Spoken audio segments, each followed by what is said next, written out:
Hey y'all, and welcome into PolitiBrawl. My name is Brian, and Tom Homan holds his own against the Socialist Squad member, even to the point of making her regret everything she has ever said in her own committee. Is there anything you'd like to respond to what you've heard today? Yeah, I'd like to respond to Acting Chairman J. Paul and your comment about the Trump administration moving money around for more detention beds. I'd like to remind you, under the Obama administration, we did that most of the years he was president. We moved money around DHS. It's called reprogramming. We did that under the Obama administration. I don't remember any hearings on that. And also, I'd like to remind you that under the Obama administration, I mean, you're quick to point out that the cages were built under Obama administration. I was there. Family detention, we had 100 family beds under Obama administration. We built 3,000 more. So when there was a surge in FY14 and FY15 on the border, Congress was quick to give all the money we needed to build detention facilities, get transportation contracts. We reprogrammed money out of the majority of the years she was president. That was fine. Under Obama administration, FY12, we removed 409,000 people, half of what was removed last year. There was no hearings on that. So this is about transparency. Let's be factual about it. The time of the gentleman has expired. Since you did address some comments at me, I'll just say that I didn't like it under the Obama administration either. In fact, well, be honest with the American people. You can't point out faults in the Trump administration when it happened under the Obama administration. That's dishonesty. It's pathetic and it's sad. He is absolutely right to call out this Socialist Squad member. Good grief. The fact that you didn't like it under the Obama administration but said nothing. In your own words, ma'am, that's compliance. You are compliant with the kids in the cages because you said nothing. Hey, I didn't make these rules, the left did. You need to start playing by your own rules, and that's exactly what Tom Homan is doing here, and it's going to get even worse for her from this point on. Mr. Homan, I control the time, and I am the chairwoman of the committee. Thank you for respecting that. I didn't like it under the Obama administration, and I'll remind you, Mr. Homan, that you also testified before Congress in support of the Obama's Priorities Enforcement Program before the Senate Judiciary Committee on May 19th, 2016, which had a very different approach. Well, can I respond to that? Can I respond to that? No. Of course not. And I want to give you some time, but I do want to ask one quick question, and I want to make one quick statement. I find it very offensive that anybody would compare any federal employee, frankly, to someone who, the Gestapo or running Nazi concentration camps. That is very offensive. I have 15 seconds and I yield it to you. Thank you for saying that. I wish somebody in Democratic leadership would say that out loud.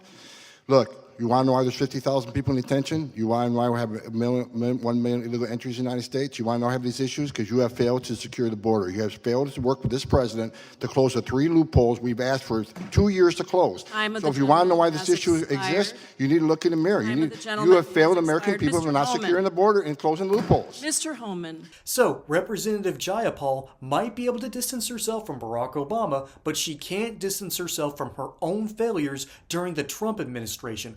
All Congress has to do is basically do what Tom keeps on recommending. Close these 3 loopholes, and then we'll be able to solve the major problems. And of course, she refuses to do so because it's the only way leftists can show patriotism, by showing that America is so great that we can take on all these immigrants, when the reality is we should probably take another look at, I don't know, closing the border. Look, Please respect the chair and the authority of the chair. The time of the gentleman has expired. I've asked you politely to let me go beyond my time, and you let other people go beyond their time, but not to Tom Homan. He don't get me go beyond his time. Mr. Homan, we have approved an agreement between the Republicans and the Democrats with the ranking member. We increased the time of one witness, one member of Congress who was interrupted by a protest. That is done with the approval of the ranking member. Please respect the chair's authority. I respect the chair's authority, but the chair... Mr. Homan! You work for me. I'm a taxpayer.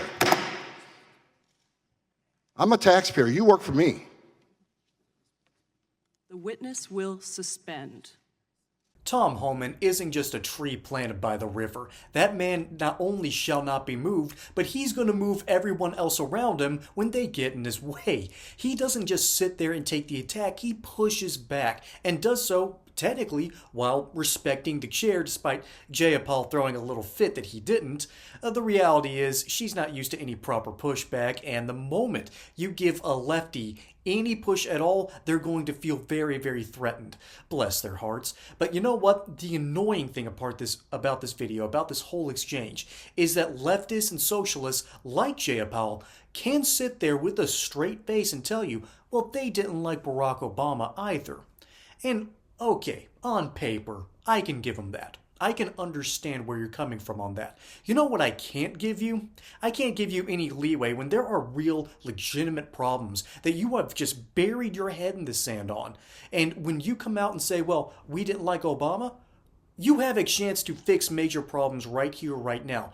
The Democrats at this time had control of Congress, and they could have easily, and I mean easily, fixed some major issues, but they can't, and they won't. And it's a very dumb reason for doing so, but I think the worst thing out of all of this, is Jayapal has the guts to sit there and basically berate a witness and another member of Congress while she's the one with the gavel in her hand. I think that's the worst part, when she just gets so angry that she just starts gaveling because how dare a witness tell her the truth to her face in her own committee. Folks, that's just the height of hubris. And Tom Homan is one of those people who can come in there, tell you what you need to hear, and walk away smelling like a rose, because the truth always prevails.